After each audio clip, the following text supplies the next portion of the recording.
But then things sort of started to go off the rails. So you're going to have to make an argument here that you are not like sending your dynasty roster to the Stealing Bananas community and say, look, I knew this wasn't the right thing, but it worked. It worked here.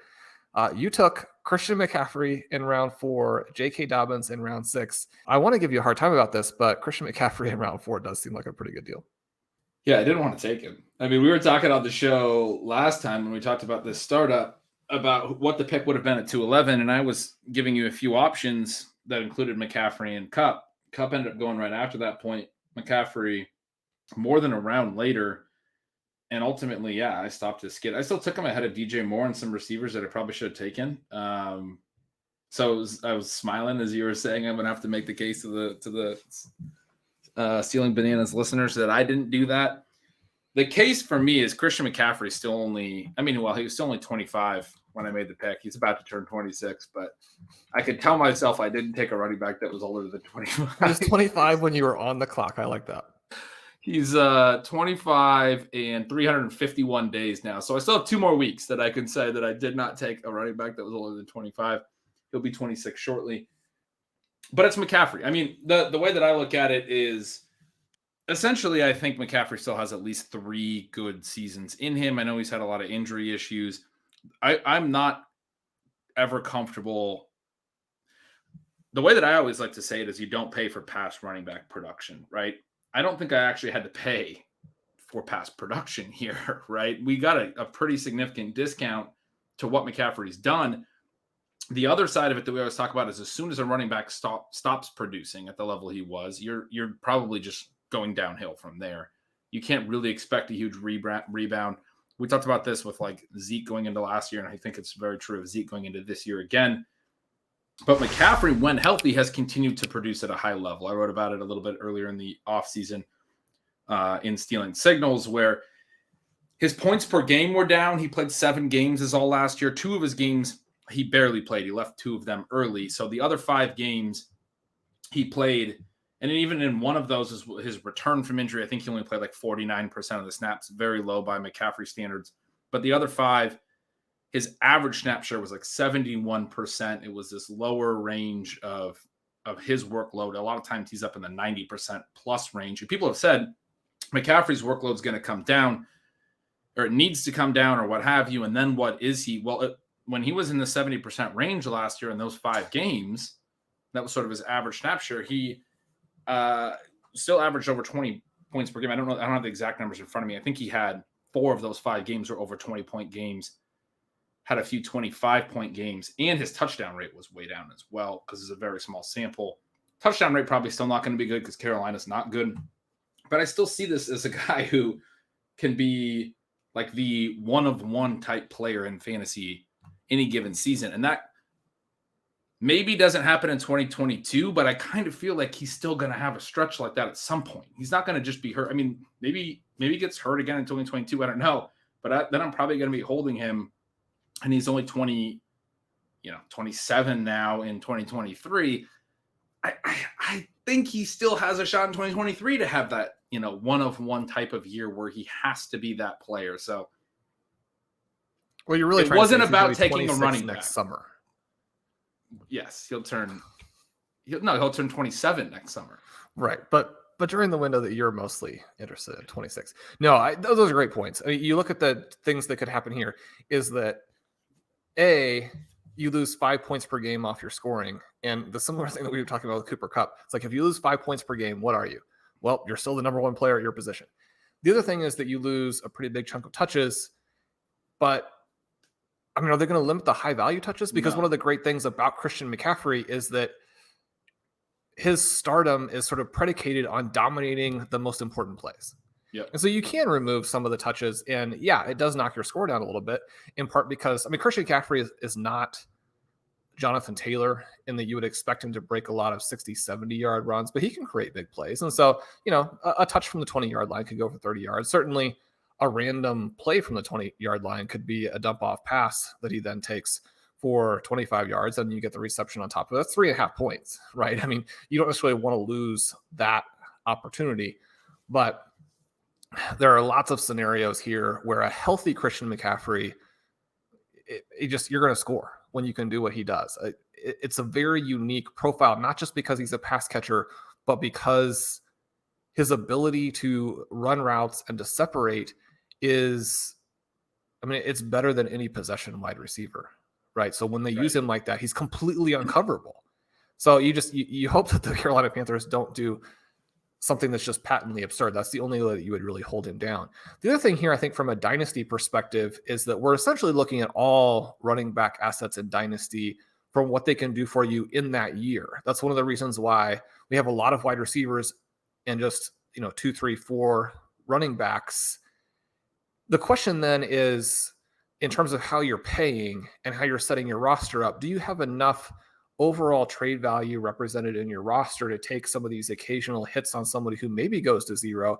Because the trade-off here is the price for production versus the price for a future trade. When we're looking at these 21, 22-year-old backs, we always talk about play the guy for 2 years, then trade him still, hopefully near his peak. That's harder for running backs because any running back is it's hard for him to maintain that trade value. I mean, you got to get very lucky to hit on one of the young backs, play them, and trade them. And so for me, it's this question of how much trade value are you willing to give up, knowing that, like you said, Christian McCaffrey will be 27 going into next season. Maybe more difficult to trade him at that point. But even though it's much more difficult, we do see trades going with Dalvin Cook and Alvin Kamara, where the person trading them gets something meaningful back. And they're not coming off of what could be a 27, 28 point season that Christian McCaffrey would be coming off of. Or, even if he comes off of a 23 point per game season, that's going to be more dynamic. And with these other fellows, unfortunately, there is the specter of potential suspension. Yeah. So to get back to your original question that, sort of, did I take a pick that I knew I shouldn't be taking? It's interesting, when I was bringing up that point earlier in this show, I was talking about a lot of picks at one position and you missed the window. In this case, that was more or less happening at wide receiver. It's a very wide receiver heavy draft. For all the ship chasing listeners, they know that we talk about this sort of wide receiver avalanche that always happens in ship chasing drafts. I felt like in Superflex, tight end premium, I was still going to have opportunities to add some wide receiver depth. But that was a big reason I took Breece Hall as my first pick. That was at 304. I didn't have a pick in the first or the second round, where I took Mahomes and then traded out of Mahomes. The very next picks were, our next receiver picks were Drake London and Treylon Burks. So it's sort of like we were at that point already at wide receiver. I would have had to take them straight up over Breece Hall. When I took McCaffrey, Garrett Wilson and Jameson Williams had just gone off the board. I mentioned DJ Moore was still on the board. There were still some very interesting, more veteran receivers, but we were at a point in the draft where I felt like I would have sort of been chasing wide receiver points or a wide receiver run.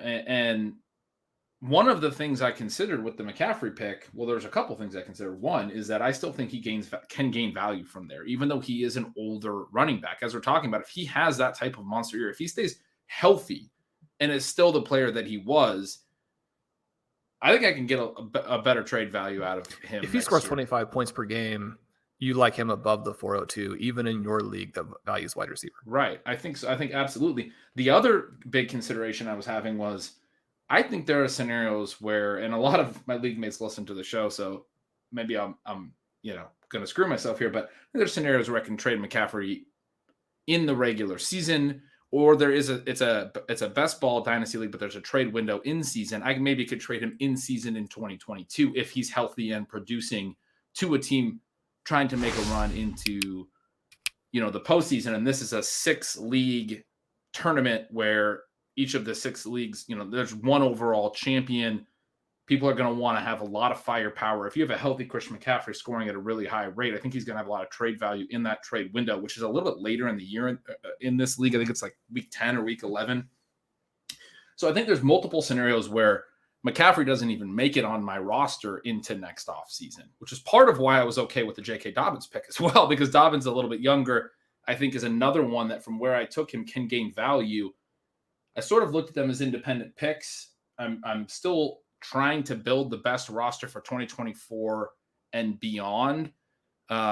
because I do have 3 firsts, 2 seconds, and 2 thirds in next year's rookie draft. And so, yeah, these sort of felt like luxury picks, but to me, they're a lot different than what we were talking about earlier in the show, where I wasn't chasing a run at a position. I was saying this is the position where we're still in the target window where you can get a really good player for a discount because there's been a run at a different position. And maybe this is the best way for me to accumulate value, potentially gain value. It is harder for the running backs to gain trade value, but when you get in a room like this, it's really, really receiver heavy. A lot of quarterbacks went early as well. McCaffrey, again, went in the 4th round as the RB 1, 2, 3, 4, 5, RB 6. So there were 5 others that went. But still, only 5 running backs through the first 3 rounds in a dynasty startup. And probably that makes sense. But, like we said, J.K. Dobbins ends up going in the 6th. You have Saquon Barkley, ETN, Dalvin Cook going in the 6th, Mixon, Kamara, Chubb going in the 7th. I mean, this is a league where running backs are, like I said, like we both said, are very devalued. And that might make the resale or trade market challenging. But I do think these were the players at those specific spots that had this opportunity to actually gain a lot of value, potentially be year 1 trades. I think McCaffrey has the potential to be valued a lot higher than where I took him in August, basically. If he just gets through the offseason healthy, and somebody who's going for it in year 1 potentially might be willing to give up a lot of future pieces to really build their starting lineup for the first year of this league. And so definitely were considerations that I had, but in my mind, you can look all the way to the 6th to the 7th round. We're not even into the running back dead zone yet. We're not even into that point yet where now you're chasing that position. It's just a question of, is the running back position basically too volatile to build through when you're targeting a 2024 window as sort of your probably first competitive window? We talk about this productive struggle thing. Certainly there's a piece of me as well that's like, well, if I get really lucky, maybe I can compete this year too. So I'm, maybe I was getting a little bit too excited about that and saying, if Hall really breaks out, if Dobbins has the big year that you've been talking about, that being very possible, if McCaffrey is that piece, now I might have 3 really good running backs. I'm going to need better quarterback play than I've already built into my roster, but I could potentially have a team that's able to compete in year 1 plus a bunch of reinforcements in 2023. So I think it's fun. I think it's an interesting way to go through it. That the big question for me that I struggled with was, even when a room is really receiver heavy and you're kind of doing the productive struggle and you're looking to 2024 and beyond, do you still just not build through running back? Or when you get a unique opportunity like this to take Christian McCaffrey in the 4th round, is that an okay decision in the sense that he has the most potential? Probably, maybe not, but has close to the most potential to gain value of all the picks that were available to me in that spot. I think so. Listeners know that I'm probably more addicted to youth in fantasy football than anyone.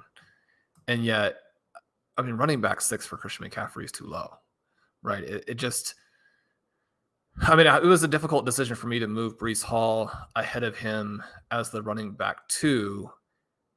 Scoring matters, and you're just not going to be able to find a running back that puts those things together in the way that McCaffrey does. Could you have a crazy season where someone is very, very good and gets an unusual workload from the perspective of they're so good and their team completely goes away from anyone else and their touches are way above what we see in 2022 in terms of running back touches? And that's possible. And we kind of saw that last year from Derrick Henry, right? But and even then, you need to have someone with crazy talent and a crazy workload to just even get in the vicinity of what Christian McCaffrey can do, much closer to a median outcome. And if he has an outlier type season for him to the positive side, again, we're not even necessarily talking about having seen the best of what he could do. He's got that Marshall Faulk 30 point per game, 32 point per game. You talk about Priest Holmes at his peak, for example. So I think you have to go with the points. And one of the things too, the kind of interesting tension and one of the most fun tensions in Dynasty, and especially with Dynasty trades, is that even though wide receivers are going to hold their trade value a lot better, wide receivers need to be what you build through. Wide receivers are going to score the most points for you as you get through the flex spots. All of those things creating an environment where you have to build through the wide receiver position. You're going to get a lot of moments within your league in any given year where specific running backs are still going to have the most trade value simply because they are more limited, the scarcity that everybody talks about and sort of incorrectly applied to fantasy for so long. That dynamic does come into play. You talk about, late in the season, maybe there are going to be points in time where if Christian McCaffrey is scoring, his trade value is just absolutely astronomical simply because there's no other way to get those points into your starting lineup, and the lineup matters. Now, in a best ball format like you're doing, you can cover some of those things a little bit, but that's the other mistake people made in best ball for so long, is thinking that you can cover up for superstars with volume, right? You can't. I mean, you need to have those monster scores in order to have those points in the lineup to win your league. And so from that perspective, I like what you've done. We'll see how you build out from here. It's really cool to have Chris Godwin. That's almost the kind of weird one there where you're looking at your team with the multiple running backs, and it does look like a team that could be very competitive. And so you hope that Godwin scores some points for you before the second half of the season, or scores in a meaningful way. I mean, he could be out there, but maybe not someone who's really contributing to a starting lineup. That's exactly right.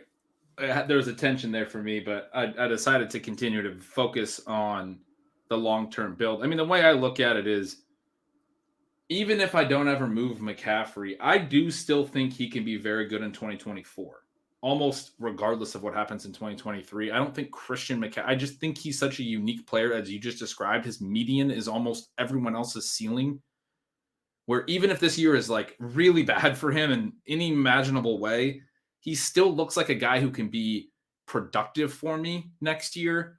And so then I'm just holding, I guess, and holding him to zero. But the Godwin pick was with the eye on 2024. He made some gains in targets per out run, and Evans lost some this year, and Evans is quite a bit older. And so you look at that as, Godwin's going to be the guy here in the next couple of years in Tampa, even if Brady's not there anymore.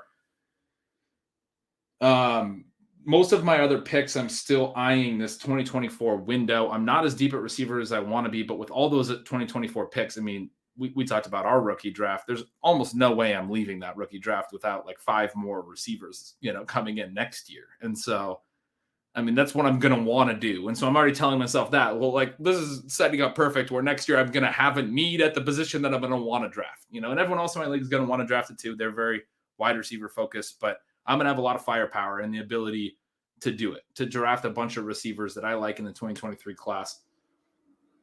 And then it's just, Hall and Dobbins I can definitely justify, especially at their spots. Dobbins in the 6th round is pretty easy to justify.